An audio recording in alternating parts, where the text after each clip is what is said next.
What if being chosen by God wasn't a gift, but a vivisection? What if the reward for a lifetime of faith was to have your body flayed, your bones burned to cinders, and your very soul hollowed out and turned into a tool? The stories we are told are meant to comfort us, tales of righteous men ascending to a heaven of peace. But these are lies. The truth, buried in texts deemed too terrifying for Scripture, is not about a journey to paradise. It's about the day a human being was dissected by angels, unmade piece by agonizing piece, and forcibly rebuilt into a living God. This isn't a story of reward. It's a story of annihilation. This is the price of looking upon the face of God. The man marked for oblivion. To understand the horror of the transformation, you must first understand the man in the world that condemned him. The world before the great flood was a violent, rotting place, drowning in its own depravity. It was an age of grotesque spiritual decay, a time when humanity, high on its own cruelty, had spit in the face of the divine. Violence was their language, and suffering was their art. In the middle of this festering wound of a world, there was Enoch. The book of Genesis speaks of him in a chilling whisper, a single cryptic verse that hints at a fate worse than death.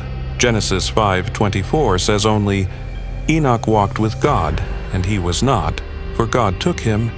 He didn't die like all the others. He was simply erased." That phrase, "he walked with God," wasn't a description of gentle companionship. It was a brand. It marked him. While those around him built monuments to their own wickedness, Enoch walked a solitary path. His devotion so absolute it made him an outcast. The apocryphal texts, the forbidden books of Enoch, paint a disturbing picture of a man whose righteousness was a sickness to those around him. He was a lonely voice of reason in a world that had gone mad, a world that hated him for it. And this singular obsessive devotion drew the eye of the Almighty. The abduction.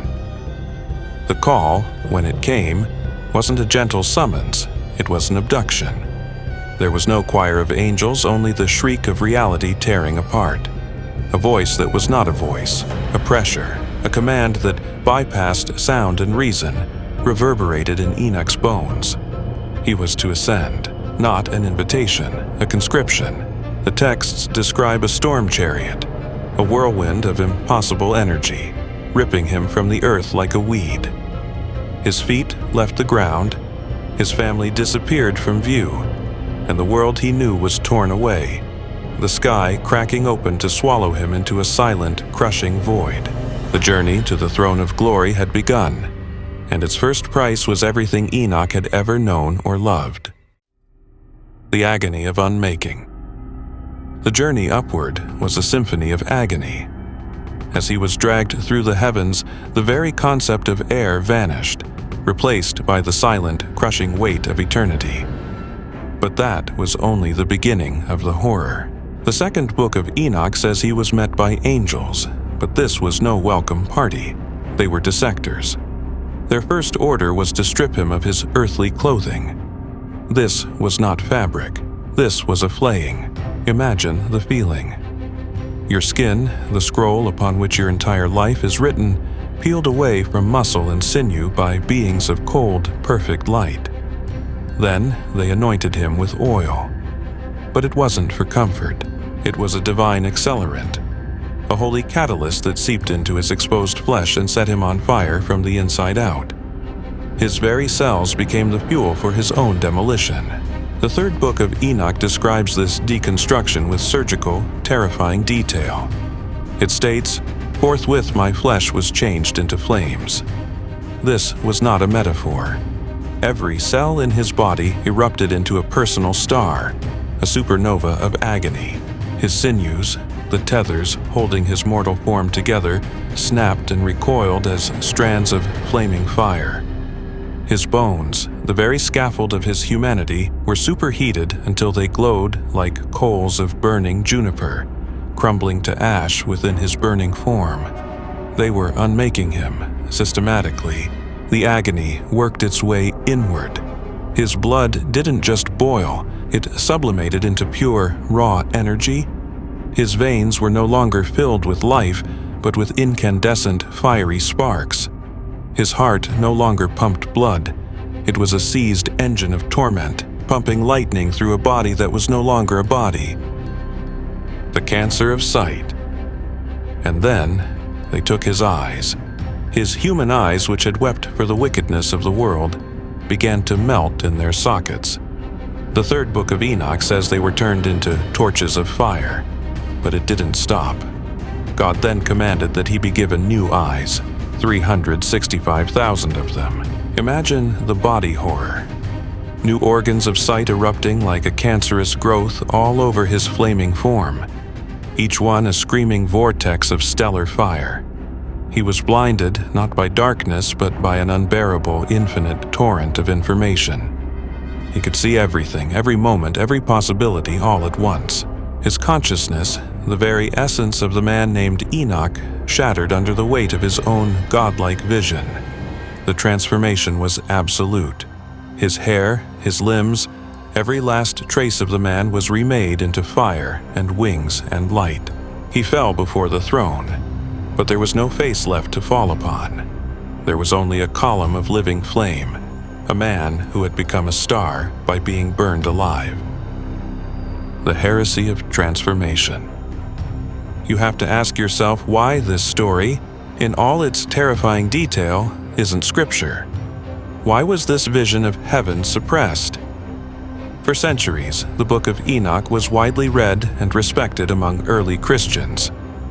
But as the early church fought to define itself, to build a canon of scripture, these texts became a problem. Church councils like the Council of Laodicea in the 4th century were tasked with deciding which books were God-breathed and which were not. They were building a faith on the promise of a loving God and the hope of salvation. The Book of Enoch presented something else entirely. It offered a version of divinity that was not comforting, but cosmic horror. Its elaborate angelology, its visions of judgment, and especially its account of Enoch's agonizing transformation, were seen as too speculative, too controversial, and too contradictory to the doctrine they were trying to build. This wasn't an elevation of humanity, it was the story of its demolition. If this horrifying ordeal was the reward for the most righteous man on earth, what did that say about God? Was he a father or a blacksmith, melting down his faithful to forge them into tools? This terrifying question was at the heart of the debate. To protect the faithful from a truth they deemed too frightening, the book was declared apocryphal, not to be read in church. It was branded heretical, and for over 1,000 years it was effectively erased, surviving only in the canon of the Ethiopian Orthodox Church. Its banning adds a layer of forbidden mystery, suggesting that the transformation it described was all too real for the church to handle. The God in the cage. The agony stopped, not because the pain ended, but because the man capable of feeling that pain had been scoured from existence. What rose from the celestial floor was no longer Enoch, it was a thing, a weapon, a tool. Before the throne of God, a terrifying structure of crystal and fire, the remaking was complete. God put his hand on this new creature of flame and gave it a new name, Metatron. This wasn't just a title, it was a designation. He was shockingly named the Lesser YHWH, his power now second only to God himself. He was given a throne, a crown, and a robe of glory, symbols of his new function as the ultimate cosmic instrument.